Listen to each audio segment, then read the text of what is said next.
Fort Sill, a team of unique people. People who form the fiber that defines who we are. We are Team Sill, comprised of soldiers, families, civilian employees, and contractors. Together, we've made Fort Sill a true center of excellence. Through a wide variety of community activities and civic involvement, Team Sill supports a balanced lifestyle. We are a model for our Army and our nation of what professional organizations and great citizens are all about. Team Sill stands ready to face the challenges of any enemy. We are physically and mentally tough. We reintegrate returning soldiers with their families and support those preparing to deploy. We train as we fight. We maintain our equipment and our families.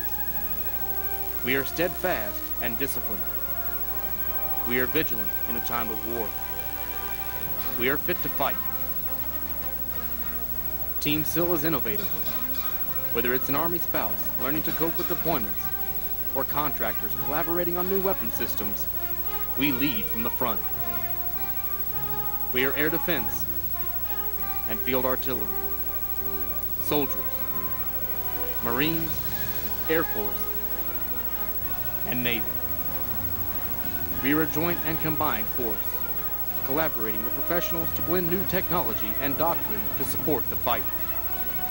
We are agile and decisive. Team Sill has a rich Oklahoma heritage, overcoming conflicts, making new friends, reaching out to our neighbors, and embracing our differences. We remain a team. We come from the 50 United States, from many countries around the world, from diverse cultures, yet we have a common goal. We are committed to each other. We are a values-based team, a community of choice. We volunteer in hospitals, in schools, wherever and whenever our team needs us, we are there. We support the safety and well-being of our great nation. Team Sill strives for excellence in all we do. We are synonymous with pride. Pride in Oklahoma, pride in Fort Sill soldiers and families, pride in the Army and our nation. We are Team Sill. Good evening. My name is COL Raymond Lacey. I am the Fort Sill Garrison Commander. Welcome to this evening's TV Town Hall. Tonight we have introduced something special, something new to our TV Town Hall. In addition to being broadcast live on our local TV stations, we also have live streaming internet. So if you want, you can watch this on your computer and ask questions or just be part of the production via the internet. There's a number that will be flashed here shortly with some ground rules on how to make a telephone call in to participate in the show. Before we get started into our speakers, I'd like just to cover a few upcoming events, some talking points, and then we'll go into our presenters. We have a full show for you tonight, running the gamut between our Director of Emergency Services, folks from our housing, our partners at Reynolds Army Community Hospital, and a host of others. I'd like to highlight the fact that this actually is my last TV Town Hall as the Garrison Commander. I've had the honor of commanding the Garrison now for 2 years. And actually, 2 years ago to this very date, 11 May 2009, I took the reins of the Garrison, and I've been a proud member of the Team Sill, as the video shows, being part of the Garrison team. On June 9th, Colonel Paul Hassenlop, who currently is the WTB commander at Fort Hood, Texas, the Warrior Transition Brigade, working with wounded warriors, will come up to Fort Hood, him and his family, and take the job of Fort Sill Garrison Commander.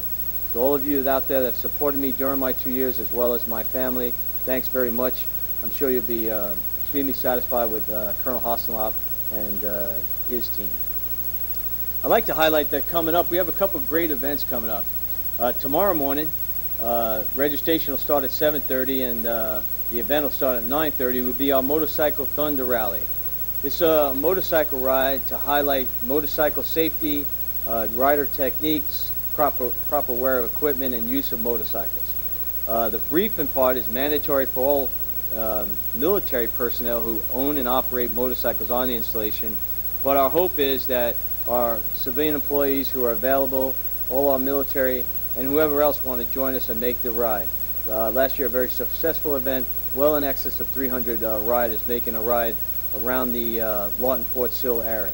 And that starts at 7:30 for registration tomorrow, and the actual briefing and ride will start at 9:30. Also this weekend down in Lawton is the International Festival, an annual event held downtown on 2nd Street in Gore and the area around Old City Hall. And I'd encourage you, if you have nothing to do this weekend, come down and participate in our partners downtown as we celebrate the very diverse culture that is Lawton-Fort Sill. This next week, starting on Monday, the 16th of May, is our annual Fires Symposium, Fires Conference, a week-long event where the CG of the Fire Center of Excellence, Fort Sill, Major General Halverson, will host a number of very significant speakers that will come in and talk about fires, the evolution of fires, and current operating environment both in Iraq and Afghanistan. The event starts on Monday with a golf scramble, and it will be hosted, the majority of events for the first 3 days, besides the golf tournament, will be held at Cameron University. The speakers in the symposium, the displays for our vendors that will come down and show displays, will occur on the university campus of Cameron University. We're very excited about that, partnering with our downtown partners, Cameron. And it also leaves some of the pressure here. As we work on the installation and driving around, you see it, we have a lot of construction sites. We're renovating Snow Hall, so it enables us to use the state-of-the-art facilities down at Cameron. So the first 3 days will be General Halverson's conference, and the last 2 will be branch-specific to the Field Artillery Commandant, Brigadier General Vandal, and the 88 Commandant, Brigadier General Matthews. The bulk of those 2 days will actually be on Fort Sill. So you can come up to the Fort Sill website, just Google Fort Sill or Fires Conference, and you'll be brought to the agenda site and be able to see day by day, hour by hour, the schedule for the Fires Conference. Also occurring the following weekend after the Fires Conference, the May 21st, Saturday, is our Armed Forces Day Parade down in Lawton, where we'll have a contingent of soldiers as part of the overall parade, and we'll celebrate our armed forces. The parade occurs in the morning at 10 o'clock and has a downtown route. Again, if you go to the City of Lawton website, you'll see that route displayed. And then finally, the last weekend in May is Memorial Day. We'll have a full celebration here on the installation starting at 11:45 on the actual day of Memorial Day, which I believe is Monday, 30 May. And I encourage you, if you've never been to a Memorial Day service, the one we hold here at Fort Sill is world class. We hold nothing back celebrating our armed forces. Those veterans have given the ultimate sacrifice for our nation, and we observe that at high noon. So I'd tell you to get here early. 11:45, the actual festivities will start on Memorial Day.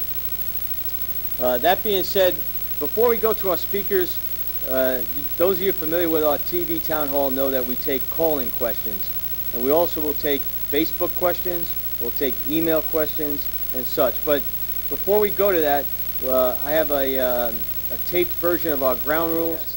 What I'd like to do now is hand it over to our Director of Emergency Services, Mr. Bob Pirtle. Bob's going to talk to you about the current activity on the installation, specifically talking about our access control points, or more commonly referred to our gates. And as you know, we're doing a lot of construction on our gates. We currently have our Sheridan Road gate closed, and Mr. Pirtle will just talk you through what we're trying to accomplish and how best to transverse our gates. Bob, go ahead. Sir, thank you. And for many of you, this is the second opportunity I've had to address the gates in this venue in a town hall. And so I hope, because I really believe that the installation and the Garrison has done a good job in media coverage, both through our Fort Sill Cannoneer paper and downtown through the city of Lawton. And so a lot of information out there that should have been at your fingertips for the gates. I really want to address those who may be new to our area or just coming into the Fort Sill area, and you see all the change that is taking place at our access control points, or more commonly referred to around here as the gates. We are actually in phase 1 of a 2-phase project that is making these changes at our gates. We are changing our gates to the automated installation entry system. And phase one of that, in which we're in now, and actually we have been in since about August of last year, is the infrastructure build of that. There is a technology piece that will come later to the gates, but that's going to be further down the road. Right now, we're just trying to get the infrastructure built before the technology comes in. You'll see that first notice when you come to Apache Gate. That was the first gate that we went to for the AIE infrastructure build. It is complete. These are about a 90-day design build gates, if you will, for the infrastructure piece. Apache Gate is complete now. We went to Key East. Key East is now complete, and we just recently finished at I've already forgotten the gate, sir. Fort Sill Boulevard, thank you, sir. We just finished at Fort Sill Boulevard, or Scott Gate, if you will. You'll notice that we're not at the actual AIE site right now because we have some additional work that has to be done to build a protective corridor before we can do that. There is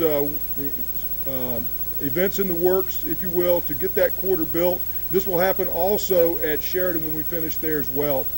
And so, again, those are the projects that have been completed. You also notice that there's been the ODOT signalization project for those who used to leave or come on Fort Sill. If you wanted to go east-west on Rogers Lane, you no longer can make that turn. You have to actually leave Fort Sill, go south, and now you have a protected turn with a light. And so that's a much safer departure of Fort Sill. And this all ties to traffic studies, accident rates, if you will, in the area that really drove this signalization project. Now, if you shift down to Sheridan, the same thing that was going on at Fort Sill is going on at Sheridan. We've closed Sheridan Gate. Understand, major thoroughfare to the installation. A lot of folks like to travel Sheridan Gate in and out on a daily basis. We also have the ODOT signalization project going on. We just closed that. We're expected to be through with that around the 1st of August or the very end of July. We should be able to get our gate back open.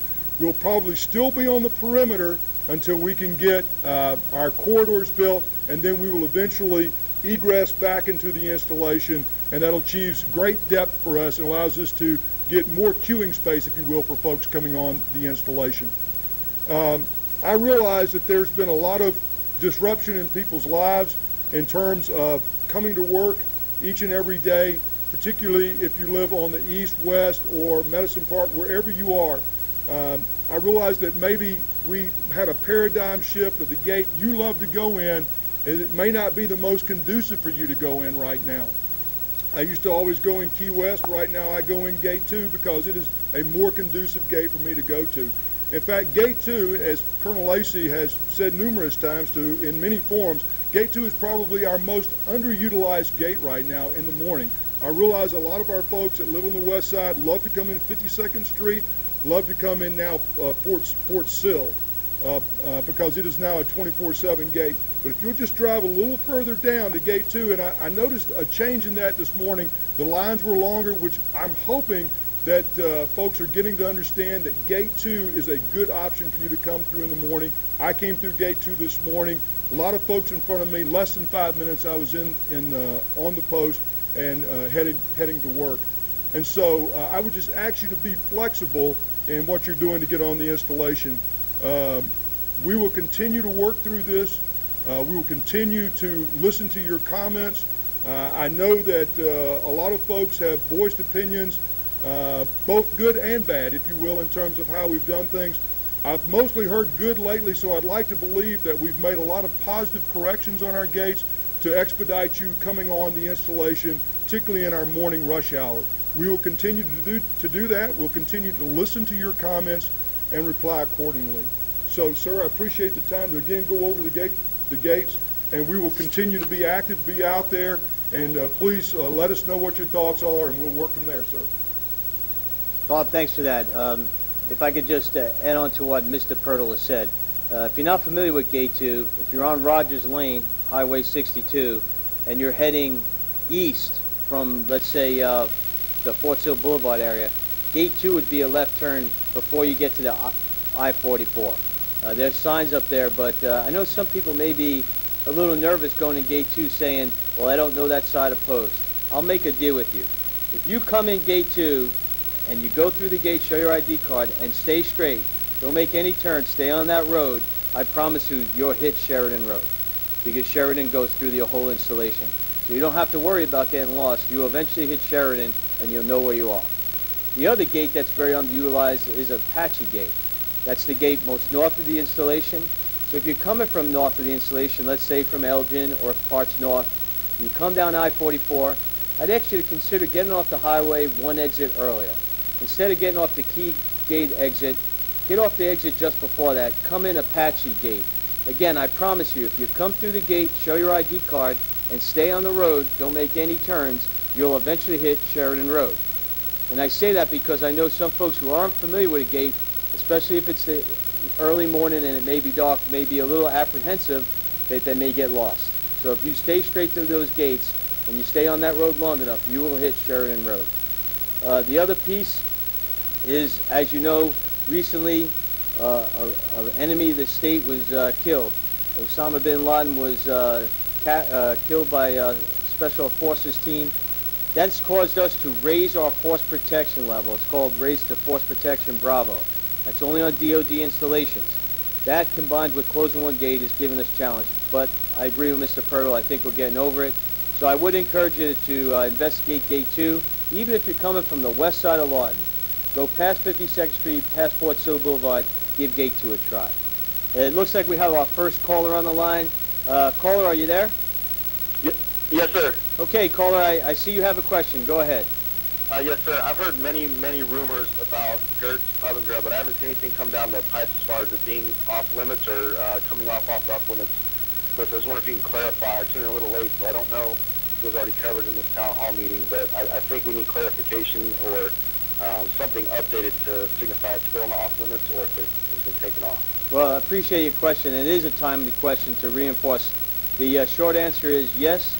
Gertz Pub, which is on Cash Road on the west side of town there, I think around 27th Street, is still off limits. It's been placed off limits by the commanding general. It was placed off limits because of disturbances in the club, and it was placed off limits by a vote of the Armed Forces Disciplinary Board. Mr. Pearl, who just spoke to us, is the president of the Armed Forces Disciplinary Board, and it has members from both Altus Air Force Base and Fort Sill, and the CG of Fort Sill is the convening authority. Gertz is still off limits. We've been working along with the city of Lawton with the ownership of the Gertz Pub to try to get it to a place where it's following both city of Lawton rules as well as good interaction with our service members. Unfortunately, we haven't had very much success with the current ownership. So until they meet the city of Lawton requirements as well as the Armed Forces Disciplinary requirements, they'll stay off limits. And I hope that answers your question. Yes, sir, absolutely. But I was also wondering if, something like that could come out quarterly, because the last time it was put out was, I think, August time frame or July time frame. So it kind of leaves it up to question. Could there be like a quarterly update to like off-limits areas to military personnel so that we know what's most up to date instead of relying on hearsay? No, that's a great idea, and we'll definitely take a look at that and reinforce it quarterly and try to get it in a number of our media outlets, Facebook and all that. So that's a great suggestion, and I appreciate your call. Thank you very much. What we're going to go to now is a member of our military housing partner, Purcern. If you didn't know it, Fort Sill was the third to last installation to go privatization of military housing.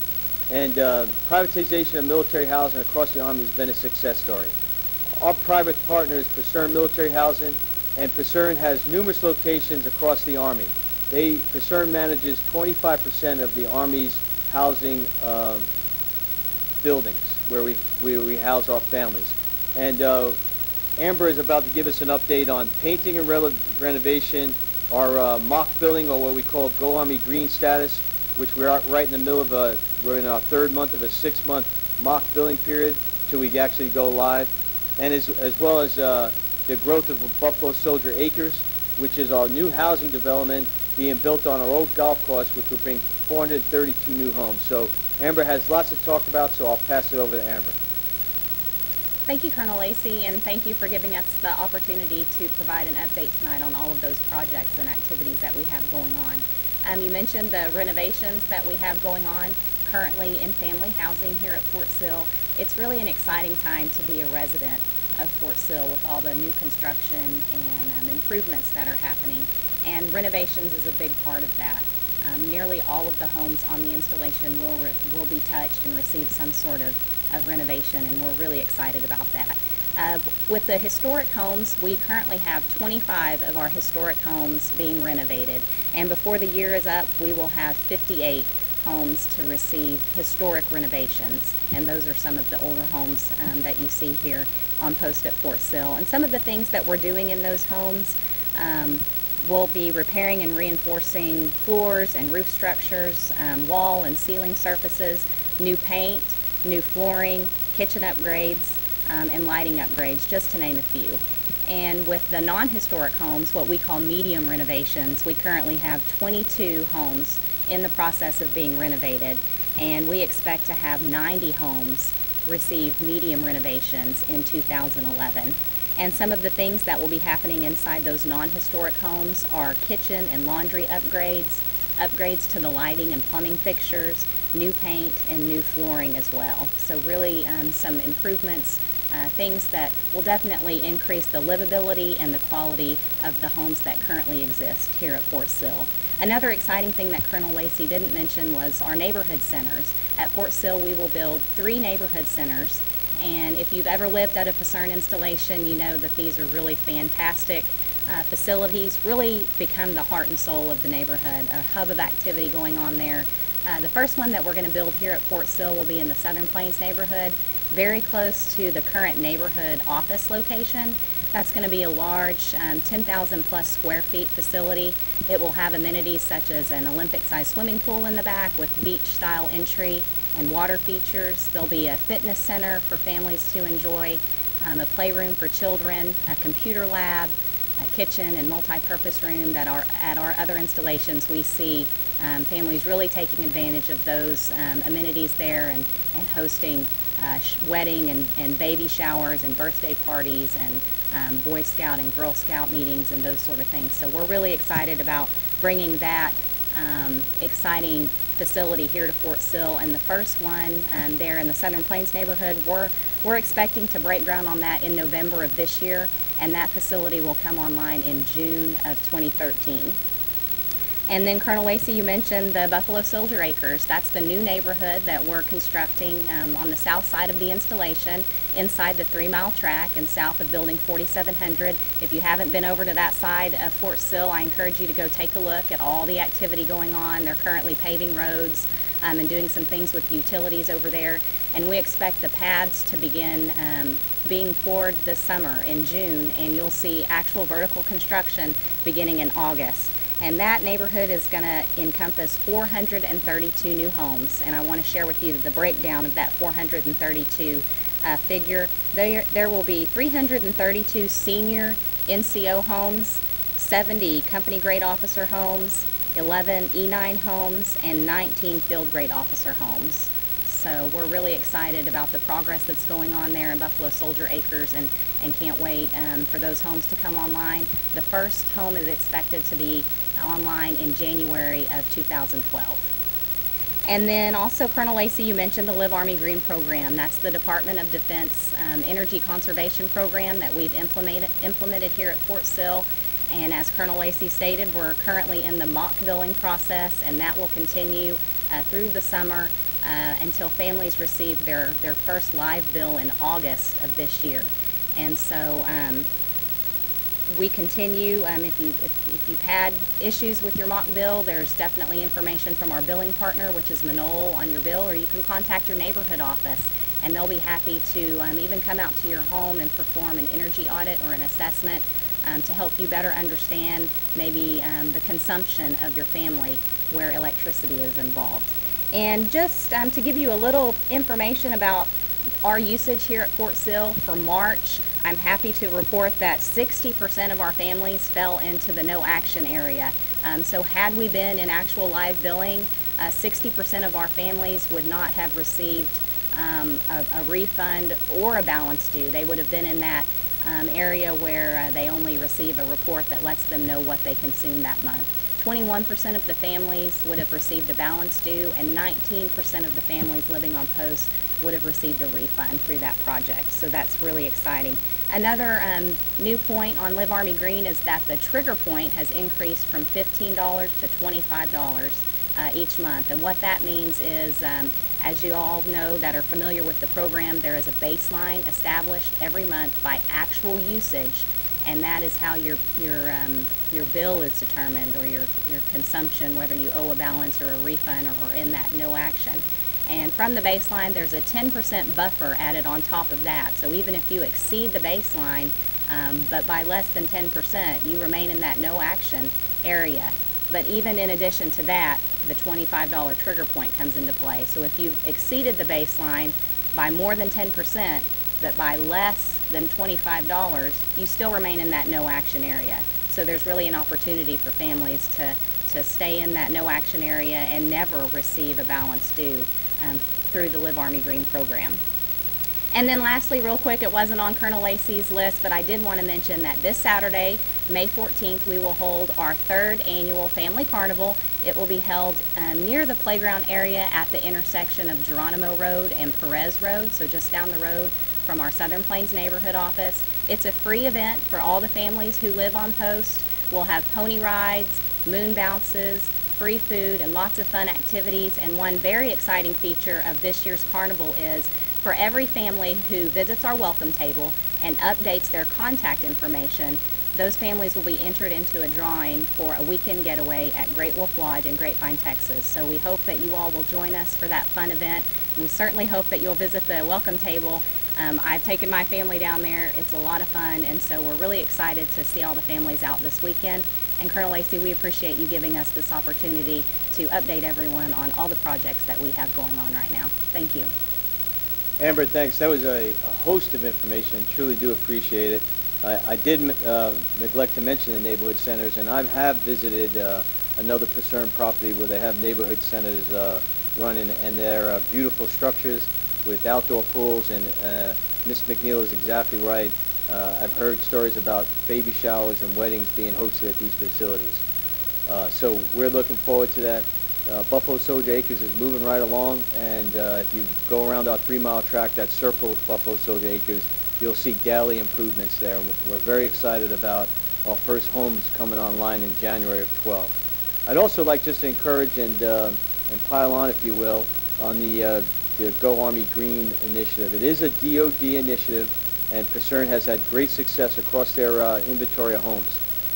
Pacerne doesn't own the Fort Hood program, but I have a daughter that lives at Fort Hood at housing, and she looks forward every month to getting her rebate check because of that same program. So she's in that zone, far enough in that zone where she does get a check regularly, and it's a great way to make some money as well as save some energy, and it's just a win-win situation. So we're in that mock billing period, so you should be getting those Minol, M-I-N-O-L bills.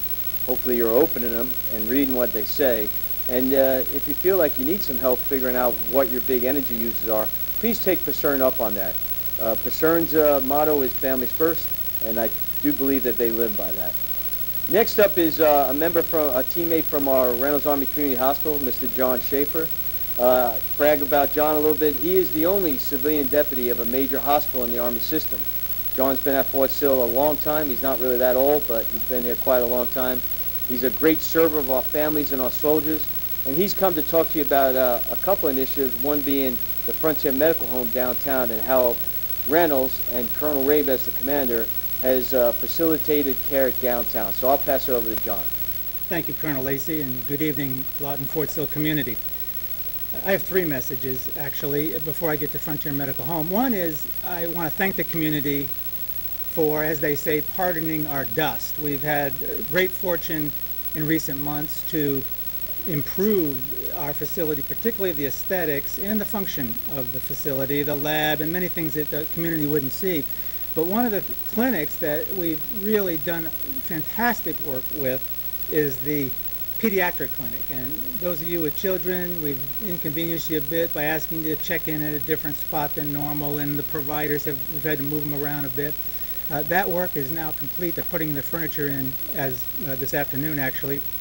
So we intend to open that clinic very shortly, later this week or into early next week.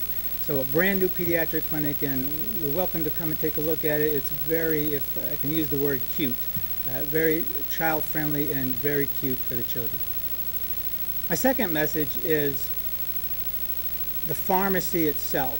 For those of you that have been in the community for a while, you know that military pharmacies have the right price. And that price, of course, is a part of the benefit which we owe and want to give to everyone, but it's a little disheartening when you come to the pharmacy and the lines are extremely long. And in past months, frankly up until about Christmas this year, we really suffered with long lines in our pharmacy, very frustrating to people. So their alternative, of course, is to use the TRICARE benefit, which costs a little money. It also costs the Department of Defense more than what we charge, what we cost the government to come to Reynolds. Well, we've done a lot of work to improve our pharmacy in recent months, and it's paying off. If you haven't been out recently, we opened up 3 new windows and hired some more staff. And the average wait time at the pharmacy is under 5 minutes. That's hard to beat even for Walmart, and Walmart can't beat our price. The last message is about what is called the Frontier Medical Home. This is part of an initiative that the Army Medical Department is doing across the Army. The idea is to, Army medicine has always been fantastic. Many of you that have ever used it is fantastic. But the one thing we've always failed a little bit on is access. We had not enough providers and too many patients. Of course, one of the alternatives for patients was to go into the network, into the community, and get a civilian doctor and have TRICARE pay. Well, one of the initiatives that the Army Medicine is doing is Army Medicine wants to recapture retirees and active duty family members who have joined the network rather than being part of Army Medicine, for example, Reynolds Army Community Hospital.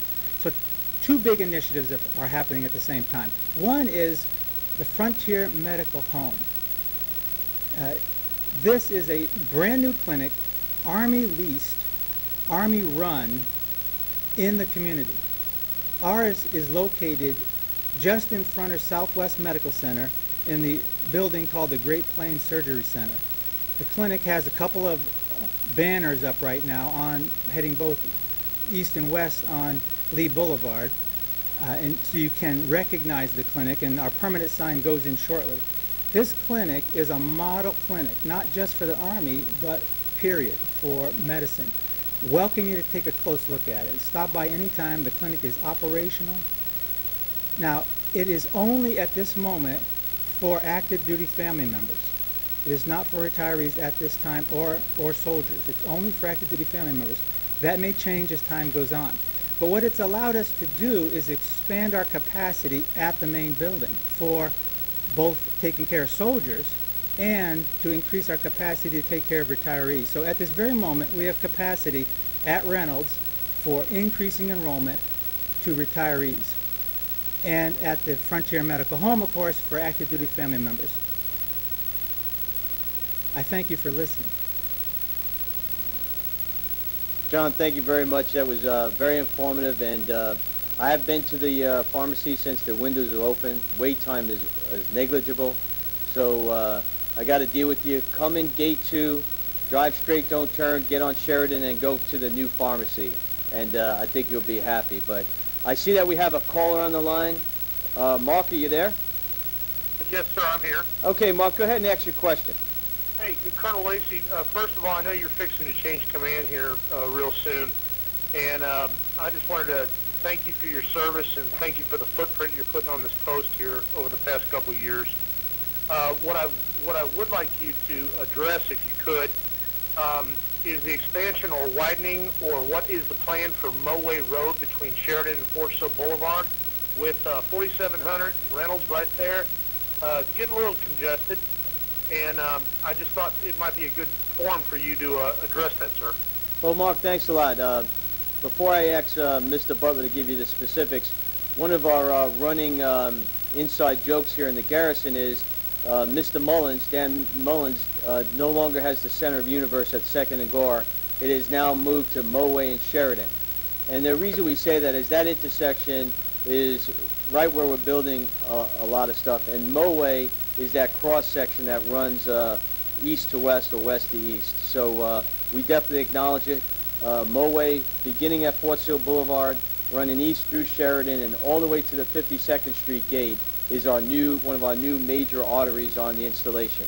And we do have a plan to widen that, and I'll pass the question over to Mr. Butler and ask him to address the specifics. Randy? Thank you, sir. Back when BRAC was announced, we took a look at the traffic infrastructure around the post. And Moway was one of the critical arteries we saw that we were going to have to upgrade. But we did an analysis to say, do we upgrade it initially or do we wait? What we did is we decided to wait because if you've watched how we've expanded Post, there's been a lot of construction on the south side of Post that uses Moway as the main artery. Well, that construction is going to be complete as Purcern completes Buffalo Acres for the most part, because there is still some construction in the AIT barracks area, which is just north of Moway at this point. So our plan is basically a 4-phase plan, because the amount of construction, the amount of renovation that has to be done to Moway is going to be pretty extensive. The 4 phases, basically, one of those sections you talked about is from Fort Sill Boulevard over to Sheridan Road. So that would be one section that is anticipated as our first section that we will accomplish. Then we're going to jump past the intersection and actually start from Sheridan and go down to about where Cubison is, as we improve that area specifically safety-wise for the 31st Brigade and the brigades as they need to pass the soldiers between both sides, on both sides of Moway at that point. Then if you go from Cubison to the 52nd Street gate or all the way out to Rogers Lane, as the Colonel mentioned, will be the 3rd phase as we improve that. As we look at that, that's also when we're looking to improve the gate as an actual ACP if possible, if that is funded at that point. But the AIE structure, if not, the AIE structure will be the gate point that we incorporate. Now the 4th phase is probably the most costly phase, is coming back to the intersection itself. As the Colonel mentioned, the center of the universe. That intersection is a tremendous hub for the installation. It's going to take a tremendous amount of engineering because of the volume flows that we see through there, and also the configuration, what we have through there. People don't see, but underneath the ground there we have major utilities that have to be rerouted and changed, and at the same time we need to look at land expansion, moving structures, i.e. the recycling center. So you can see there's a lot behind the scenes that has been already discussed, planned out, and factored in to try to provide us a better artery. And that's just Moway. We've also looked at that for both Sheridan Boulevard and for Fort Sill Boulevard as we expand Post. So in the out years, as we continue to improve the infrastructure of Post, we're addressing those particular traffic problems. So thanks for the question. Thanks, Randy. And Mark, thanks for that question. Thanks for your kind words up front. I should have said thank you initially. For those of you that may be new to the TV Town Hall, we take breaks, but we don't call them commercial breaks. What we call them is public service announcements. And what we've done here on the staff, both with the Fire Center and the Garrison staff, is build some public service announcements. And so we're going to go to the first set of public service announcements, and we'll see you in a bit. Get active, give back, improve your life and the lives of others through quality of life, community service, and recreation. 3 guiding pillars, 1 outstanding soldier program. BOSS. Since 1989, the BOSS program has given soldiers like you the opportunity to make change, help others, and simply have a good time. No matter if you're new to the Army, back from deployment, or find yourself in a new place. Find friends, find adventure, find the leader within you.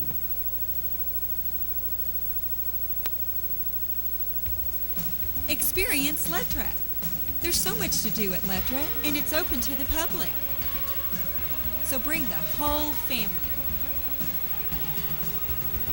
There's swimming, camping, catered parties, golfing, relaxing, and playing. So come on and experience Lettra. Okay, well, welcome back to our show. And Our next speaker is our fire chief, Chief Langford. And before I hand it over to Chief to give you his messages, I just want to use the opportunity to tell Chief Langford and the entire fire department, as well as the whole team at DES, thanks for what they do every day. I know you've all noticed the extreme weather we've had, the severe fire danger, and the number of fires that both our fire department and many of the local fire departments have fought. I couldn't be more proud of our firemen, Chief Langford's team, as well as our police officers, our DA security guards at the gate, and the whole DES team. They've done yeoman's work, and their work has just begun, because having lived here in Oklahoma now for a few years, I understand it only gets hotter as the summer gets longer. So if you see a fireman or a police officer and you get a chance to say thanks, I'd ask you just to say thank you, figuratively pat them on the back. They do hard work just like the firemen down in Lawton work hard, and the same firemen that come from your community, wherever you grew up. So I'm very proud of our fire department. Chief's got some fire-specific information he'd like to share with you. Chief Langford. Thank you, Colonel Lacey. Appreciate this opportunity to get to talk to you about a topic that's pretty dear to my heart, and that is general fire and life safety. As everybody has seen the last couple of months on TV, we've had several outbreaks of wildfires and things like that. Before I get into that, I'd like to talk to you about some general home fire safety. Most people are unaware, but if you look at the national statistics, we average about 1.5 million fires a year with 3,300 deaths. Anything over one death is just simply too many for any of us to take. So we've done a pretty good job here on the installation of preventing fires, protecting people from being injured or hurt. I'd like to encourage that to continue. To do that, it takes a lot of prevention. Prevention is definitely worth, an ounce of prevention is always worth a pound of cure. So some things to think about is 40% of all of our fires in the home is actually due to unattended cooking. So just want to make sure that anytime anybody's cooking, always watch what you have on the stove. If you do have a fire and you do not have an automatic extinguisher hood, please try to cover that with a pan. Do not throw any water or anything else on there, because you will actually spread the fire worse. Also remember that during this time of a burn ban, any outdoor grilling is actually banned. Outdoor cooking is banned except for propane or charcoal grilling. And we ask that everyone do that outside the home. Do not do it inside or garage or under carports. Also, please remember that candles are actually prohibited inside the homes here on Fort Sill. No actual candle burning. Also remember that parents need to keep a good watchful eye on children, especially with matches and lighters. Statistically, pre-K and kindergartners are always curious. These are the children that actually start playing with lighters and matches, see what they do, and they start several homes fires every year. Moving on to the recent wildfires that we've had in the news, almost everyone in this entire area has been affected by the recent severe weather. Living in Oklahoma, where you never know what kind of weather we're going to have. You know, if you don't like it, just wait 5 minutes. It will definitely change. And we are experiencing one of the most severe droughts we've had in this region since the Dust Bowl days. That being said, we've experienced lots of grass fires in our area. Want to remind everybody that we can prevent these fires. Need to take several precautions. Definitely no outdoor burning. Yes, we do have a burn ban that is in effect. We do also observe that here on the installation as well. And in Comanche County, I know that there's definitely a $500 fine if you cause any fires. But there are other things we can do. For example, if you're a smoker, please do not discard your cigarettes out into traveling down the road. Just don't throw them out the window. These will cause grass fires. But some of the more things that homeowners can do to protect their homes, their properties, or outbuildings is something that we refer to in the fire service as being fire-wise. And your homes, if you have anything tall grass around your homes, if you have firewood that's stacked up against the side of your house, if you have tall bushes near your house or outbuildings, we definitely encourage you to trim those back, remove them, keep your area around your house mowed. When a grass fire does occur in your area and it blows through your particular residence, If these things are near your home, they will actually transfer the fire from the ground to the bushes, to the firewood, and onto the structures. And that's what's causing most of our structure fires when we have grass fires. Any information you like for that, if you'll do a simple Google search, something called FireWise, you will find this information free on the internet, and it's a very valuable tool. As everybody can see today, we've had some wonderful rain. Good Lord's blessed us with some rain coming to the area. We just hope that He continues to bless us, and we're supposed to be in the rainy season at this time. Hopefully the grass will start greening up and we can go back to normal Oklahoma weather. Colonel Lacey, thank you for this opportunity. Chief, thank you. And although I'm not really exactly sure what normal Oklahoma weather is, I do think you guys do a great job. One last fire note I'd give you is our military housing partner, Pacern, has put a fire safety message out in your mailboxes. It's a flyer that talks to recent issues with the self-cleaning ovens within our quarters. We've had 4 or 5 fires lately where the occupant didn't adequately scrape off residue in the stove, and there was actually large amounts of residue. Put the oven in the cleaning mode, and the oven gets so hot that the contents begin to burn. When it reaches a certain temperature, the oven locks, and no matter what you do, you can't open that oven. So smoke starts to fill the residence, and the fire engine shows, and they literally have to remove the oven from the wall where it's attached to and bring it outside to where it can cool off enough and they can open it and dissipate the smoke. Luckily, we haven't had any injuries due to this, but we've had a significant amount of smoke damage in the home. Pacern, partnering with our safety office and our fire chief, have came up with a flyer to tell you how to avoid this happening to you. So if you live in Fort Sill housing and you have not seen that flyer, I'd actually take a look at your mailbox or go to the neighborhood office and get you a copy.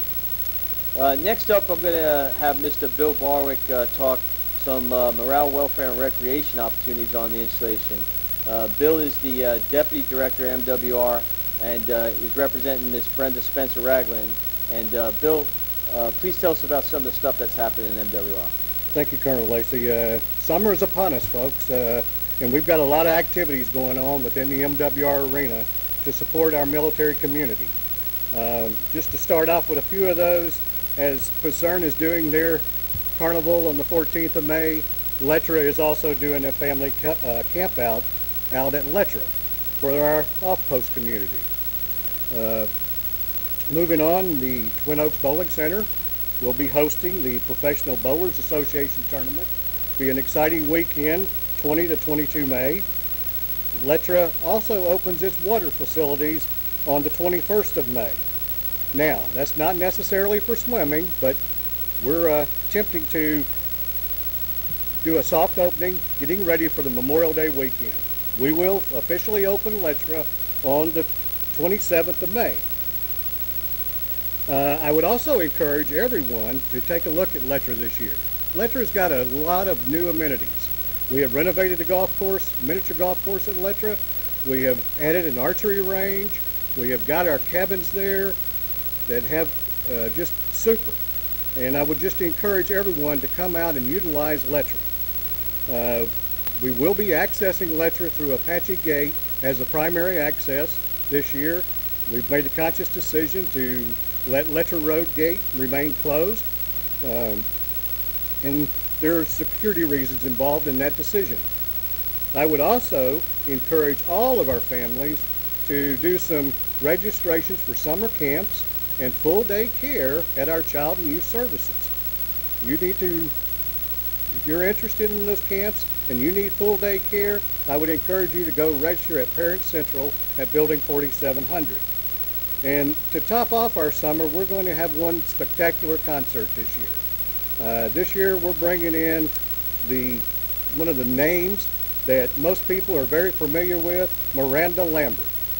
She will have with her special guest of Merle Haggard and Stoney LaRue, a Red Dirt band out of Texas. That will be on July the 2nd on the polo field. And you can get tickets through the Stripe stores, through the Mega Cleaners, Crutchers, MWR activities, and of course you can also purchase tickets online. General admission advance ticket is $35. At the gate that day, they'll cost you $40. So I encourage you to get those advance tickets. Sir, I appreciate the time to overview some of our activities. Bill, thanks. And the 4th of July concert, or the 4th of July weekend concert, is always a big event here at Fort Sill. It's an opportunity for us to have our downtown partners come on post, enjoy the beauty of Fort Sill, make it a day, and then top it off with a great country music concert. Miranda Lambert has recently won a number of country music awards, and Merle Haggard is clearly an old favorite of some of the older crowd. And we hear great things about the LaRue Band. So we're looking forward to this event. Parking will be free, so included in that price of ticket is free parking, which you don't normally get at most venues. What we'll do now is go to another commercial break, or a PSA break, and we'll come back and close with the final any final questions we may have and some closing comments. So if you have a question, go ahead and call in and we'll answer it after this break.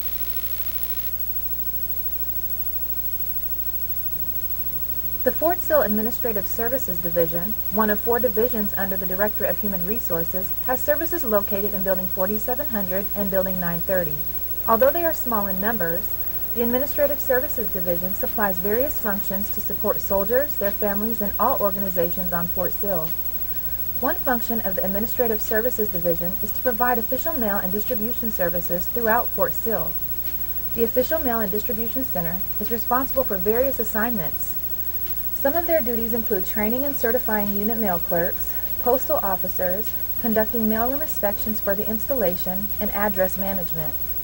Our mail and distribution services are now conducted from Building 4700, Room G5. The Administrative Services Division is also responsible for records management on Fort Sill. Many of our records management services are conducted in our new office located in the basement of Building 4700, Room G6. Any information or training needed on the Army Records Information Management System, otherwise known as ARIMS, can be found in this office. The Records Holding Area Manager for all installation records also falls under this organization.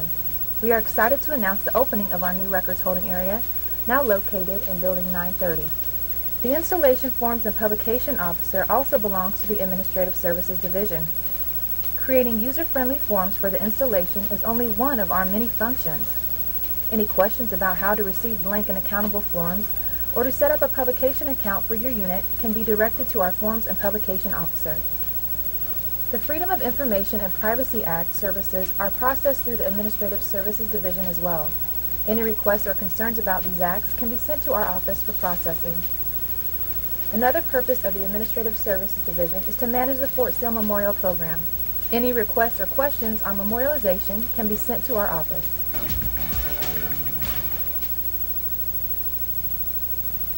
Welcome back. As we come towards the end of our program, I'd like to make a few closing comments.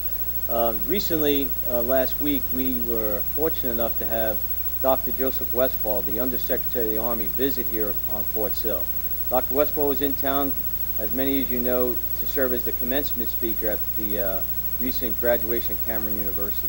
Well, during the day on Friday, Dr. Westfall toured the installation and they gave a professional development speech and answered some questions for the community that afternoon. Dr. Westfall, along with Senator Inhofe, took particular attention to our on-post schools, both Geronimo Road and Sheridan. They physically visited, they spoke with both principals, a number of teachers, and visited a number of classes. Dr. Westfall was questioned about the visit, and it was very encouraging to hear him talk to Senator Inhofe on camera and said that he was looking forward to teaming with the senator to help fix our schools on post. What he meant by that is our schools are vintage 1952 for Geronimo Road, 1962 for Sheridan schools. So we're excited that the Army leadership is continuing to prove their commitment to the Army Family Covenant. And not sure exactly how that's going to translate, but it's good news. For those who know, we have a 3-phased expansion project for Geronimo Road School. Phase 1, which is $8 million, which is funded by a 0.5% tax increase that the Lawton City Council approved in support of Lawton Public Schools. The tax increase will raise $20 million that'll be used across a number of schools. I believe the number is 11. And Geronimo Road will receive a good portion of that, and it will expand the school. Phase 2 and Phase 3, equal to just a little bit over $23 million, is now currently unfunded, but we have an architect's plan in the books to expand it. The goal will be to expand Geronimo Road School to accommodate our growth that we'll experience in Buffalo Soldier Acres, as well as be able to divest ourselves out of the Sheridan Road School. So at end state, if it all works out and we're able to get some assistance from the Undersecretary of Army, we'll be able to accommodate up to 1,400 elementary school students, K through 5, at Geronimo Road, a new expanded school. So right now it's a vision. We're real excited about that, but I wanted to share that with the community, and then we'll be able to divest ourselves out of the Sheridan School, which will now be in front of our gate and be just a little bit more challenged to secure. Finally, how I opened this was how I'll close it. I've been honored to be the Garrison Commander here at Fort Sill for the last 2 years. I've been honored to serve the soldiers and families of the installation and be part of the Garrison team as well as the Team Sill, the overall big team. I'd ask you keep that positive attitude.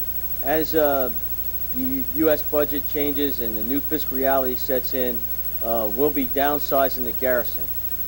And you'll see some changes, but there'll be no change to the commitment to the Army Family Covenant, our commitment to soldiers and families. And we'll keep you advised of those changes and do the best we can to do less, but do it better. But as we move along, the improvements of Fort Sill are undeniable. General Halverson talks that we're seeing history being made.